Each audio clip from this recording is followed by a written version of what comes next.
Back ناظرین، آج کے پروگرام میں ہم نے جس طرح سے پروگرام کے پہلے حصے میں تذکرہ کیا غزوہ بدر کا، جو کہ تاریخ اسلام کے اندر بڑی اہمیت کا حامل ہے، اب ہم بات کر لیتے ہیں امہات المومنین زوجہ رسول صلی اللہ علیہ وسلم سیدہ عائشہ صدیقہ رضی اللہ تعالی عنہا کے حوالے سے، جن کا یوم وفات بھی 17 رمضان المبارک ہے۔ تو سب سے پہلے میں بات کر لیتا ہوں محترم ڈاکٹر نعمان اکبر نعمانی صاحب سے۔ ڈاکٹر صاحب مجھے یہ بتائیے گا کہ حضرت عائشہ صدیقہ کا بچپن جو ہے وہ کیسا گزرا تھا، اور ان کے والدین کے متعلق ذرا تھوڑا سا بریف کیجیے گا۔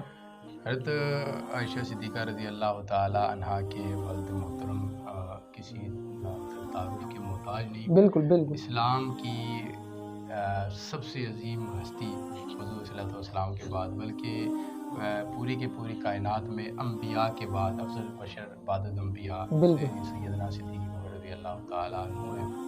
تو اس گود میں رفیق نبی کی گود میں جو ہے پروان چڑھنے والی یہ ننھی کلی، جس کا نام عائشہ صدیقہ رضی اللہ تعالیٰ عنہ تھا، تو ان کی کیونکہ حضرت ابوبکر صدیق رضی اللہ تعالیٰ عنہ کے حضور صلی اللہ علیہ وسلم سے بچپن سے تعلق، محبت اور دوستی تھی۔ بالکل، حضرت ابوبکر صدیق کے بارے میں آتا ہے کہ یہ اور حضور صلی اللہ علیہ وسلم ایک رنگ میں رنگے ہوئے تھے، اتنا تعلق تھا بچپن سے ہی۔ بالکل بالکل۔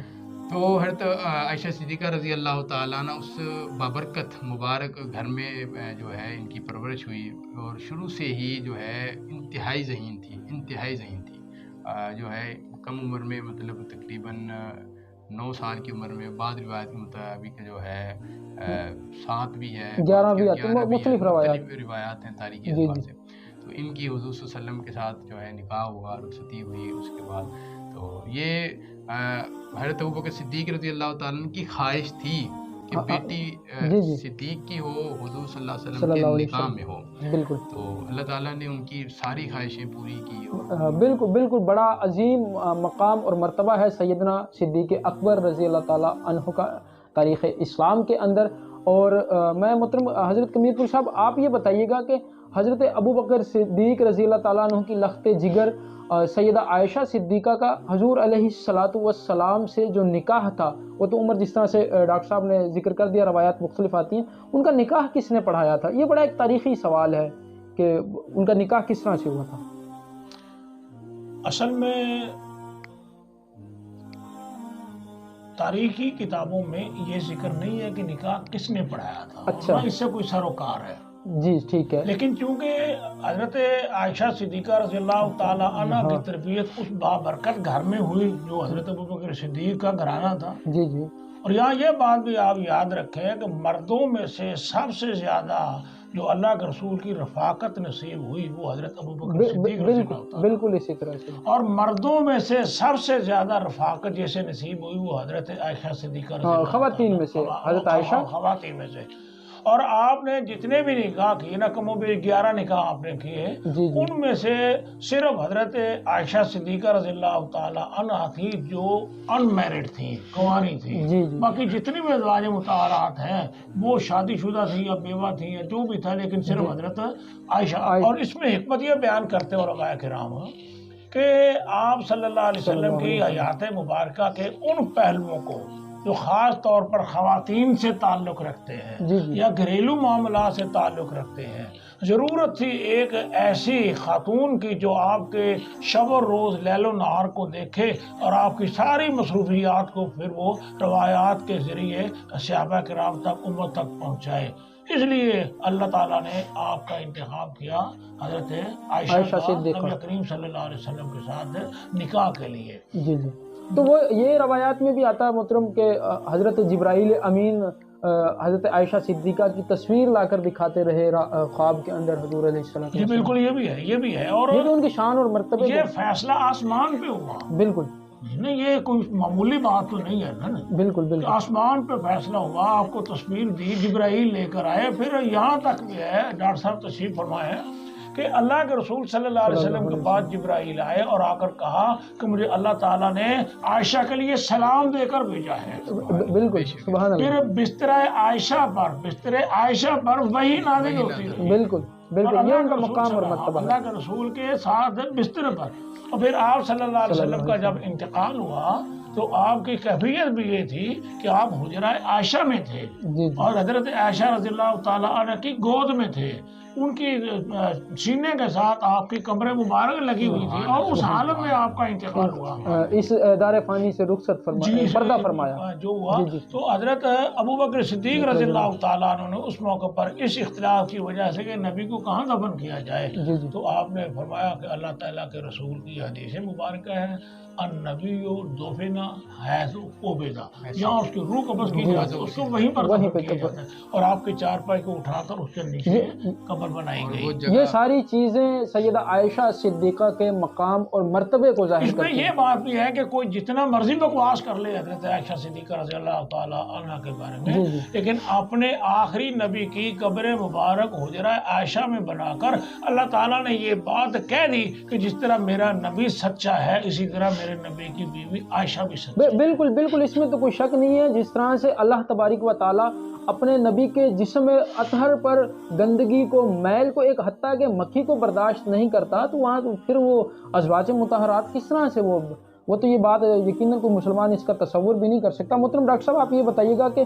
حضرت عائشہ صدیقہ رضی اللہ تعالیٰ عنہا کا حضور علیہ الصلوۃ والسلام کے ساتھ پیار، محبت، ازدواجی تعلق، ذرا مختصراً اس پہ تھوڑی سی روشنی ڈالیے گا. بڑا جو ہے والہانہ، محبت بھرا اور شفقانہ سوال آپ نے کیا. میری روح اندر تک جو ہے معطر ہوگی.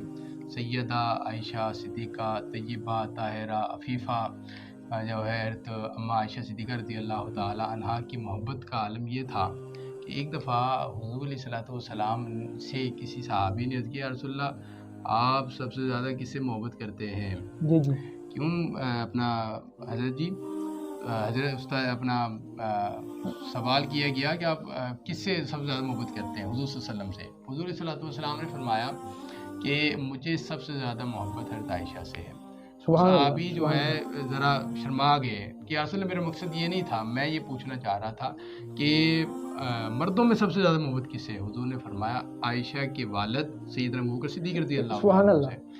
اور حضرت عائشہ صدیقہ رضی اللہ تعالی عنہا جو ہے انتہائی ذہین اور احادیث کی راوی تھی. حضرت بڑے کبائر صحابہ کرام، بڑے بڑے صحابہ محدثین جو ہے جب کسی مسئلے میں اختلاف ہو جاتا، کوئی مسئلہ حل نہ ہوتا، اس کا حل حضرت عائشہ صدیقہ رضی اللہ تعالیٰ عنہ کے پاس ہوتا. حضرت ابو ذر غفاری جیسے جلیل القدر صحابی جو سب سے زیادہ روایات ان سے ہیں، وہ حضرت ابو ہریرہ سے، حضرت ابو ذر غفاری جیسے جلیل القدر بڑے مرتبے کے صحابی تھے.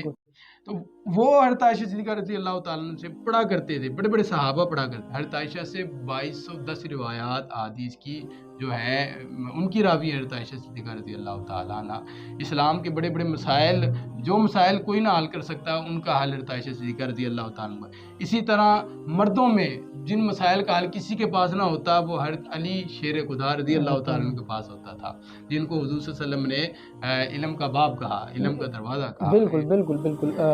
محترم حضرت حسن محمود میرپور صاحب، میں آپ سے پوچھنا چاہوں گا کہ جب سیدہ عائشہ صدیقہ رضی اللہ تعالیٰ عنہا کے اوپر تہمت لگی تو اس وقت ان کی پاک بازی کے اندر جو قرآن کریم اترا اور اللہ تبارک و تعالیٰ نے ان کی پاک بازی کی گواہی دی، اس کے متعلق آپ کیا کہنا چاہیں گے؟ یہ غزوہ بنی مستلق کی بات ہے جی. وہاں سے لشکر واپس آ رہا تھا. جی. تو طریقہ کار یہ تھا کہ ایک صحابی جو ہے وہ ایڈوانس پارٹی ہراول کے طور پر وہ آگے آگے چلتا تھا کہ کون سی جگہ جہاں پر سٹے کیا جائے. ایک صحابی تھا جو پیچھے ہوتا تھا جب لشکر روانہ ہو جاتا تھا، پھر وہ پیچھے سے آتا تھا، کسی کی گری پڑی چیز اٹھا کر پھر وہ قافلے تک پہنچاتا تھا.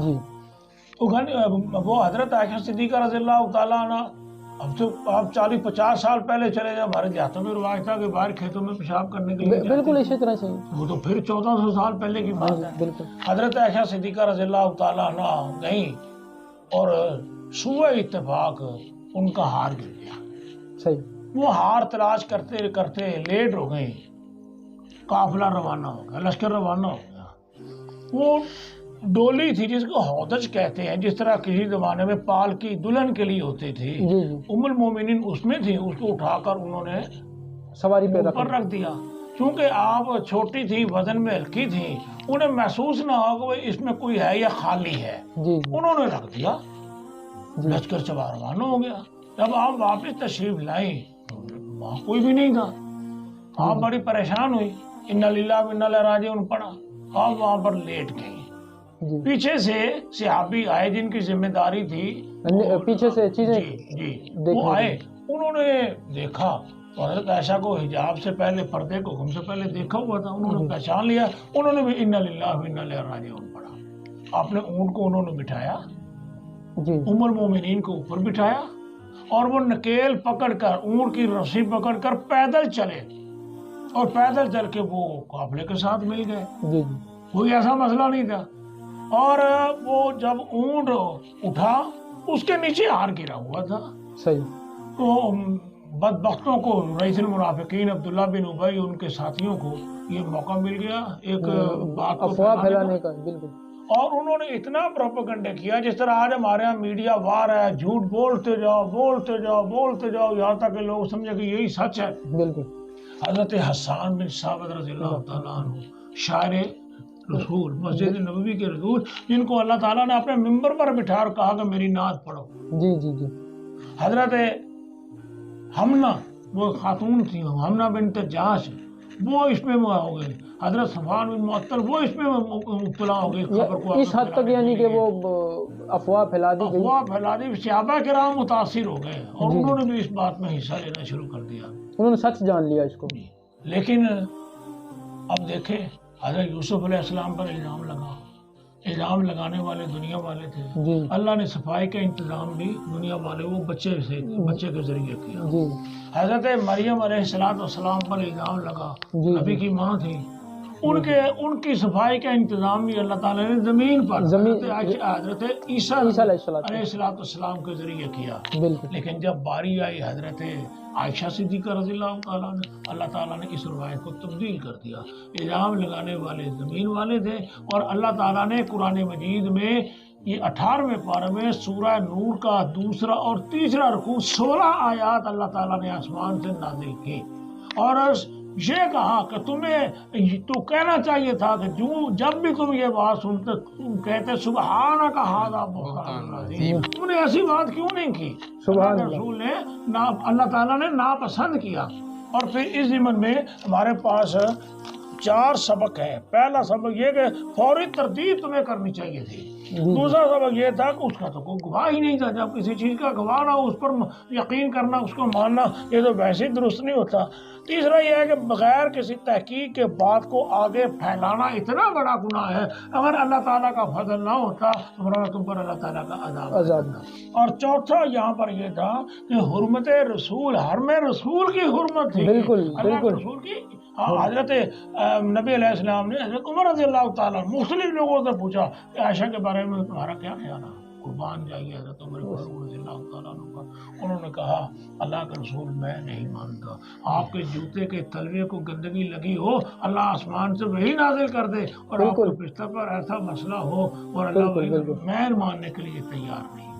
اللہ تعالیٰ نے قرآن پاک کی 16 آیات نازل کی، وہ قیامت تک کے لیے جب تک قرآن پاک کی تلاوت ہوتی رہے گی اس کی حضرت عائشہ صدیقہ رضی اللہ تعالیٰ عنہ کی صفائی اور پاکبازی بیان کی جاتی رہے گی۔ بالکل، جب تک قرآن پاک کی تلاوت کی جاتی رہے گی سیدہ طیبہ طاہرہ عائشہ صدیقہ رضی اللہ تعالیٰ عنہ کی پاکبازی اور ان کی طہارت کی وہ گواہی اور ان کی عظمت بیان ہوتی رہے گی۔ میں ایک بات کہنا چاہوں گا، اللہ تعالیٰ نے قرآن مجید میں ایک اصول بیان کر دیا سورہ نور میں کہ الخبیثات للخبیثین والخبیثون للخبیثات، ناپاک عورتیں ناپاک مردوں کے لیے، ناپاک مرد ناپاک عورتوں کے لیے۔ خدا نہ خواستہ اگر حضرت عائشہ صدیقہ رضی اللہ تعالیٰ عنہ پر الزام مان لیا جائے پھر اللہ کے رسول صلی اللہ علیہ وسلم کی عزت بھی، آپ کی حرمت بھی متاثر۔ یہ تو توہین رسول کے زمرے میں آتا ہے. والطیبات للطیبین والطیبون للطیبات. پاک باز عورتیں پاک باز مردوں کے لیے، پاک باز مرد پاک باز عورتوں کے اللہ نے لیے. قرآن پاک میں اصول بیان کر دیا. بالکل. لہذا اتنی واضح آیت آنے کے بعد کسی شخص کے ذہن میں یہ شائبہ تک نہیں ہونا چاہیے کہ خدا نہ خواستہ حضرت عائشہ صدیقہ رضی اللہ تعالیٰ عنہ پر الزام میں 0.0000 کی بھی کوئی سچائی گنجائش ہے ہی نہیں ہے، گنجائش ہے ہی نہیں ہے. ہمارا ایمان ہمیں اس بات کی اجازت ہی نہیں دیتا. بالکل بالکل. میں پروگرام کو وقت ختم ہو رہا. محترم ڈاکٹر صاحب آخر میں ذرا اختصار کے ساتھ سیدہ عائشہ صدیقہ کی وفات اور ان کی تجہیز و تکفین کے حوالے سے ذرا تھوڑا سا بیان کر دیجیے گا. حضرت عائشہ صدیقہ رضی اللہ تعالیٰ عنہ کی وفات سیدنا امیر معاویہ رضی اللہ تعالیٰ عنہ کے دور میں ہوئی جی. اور 358 ہجری میں ہوئی. اور ان کی جو ہے اصل حضرت عائشہ صدیقہ رضی اللہ تعالیٰ عنہ کی جو ہے تدفین کا مقام حضور صلی اللہ علیہ وسلم کے ساتھ حجرے میں تھا، پہلو میں پہلو میں تھا. لیکن سیدنا عمر رضی اللہ تعالیٰ عنہ نے حضرت عائشہ سے اس جگہ کا اصرار کیا، حضرت عائشہ انکار نہ کر سکی، تو پھر حضرت عائشہ صدیقہ رضی اللہ تعالیٰ عنہ کو جنت البقیع میں دفن کیا. جی بہت شکریہ. اسی کے ساتھ مجھے اجازت دیجیے گا. اپنا خیال رکھیے گا. اللہ حافظ.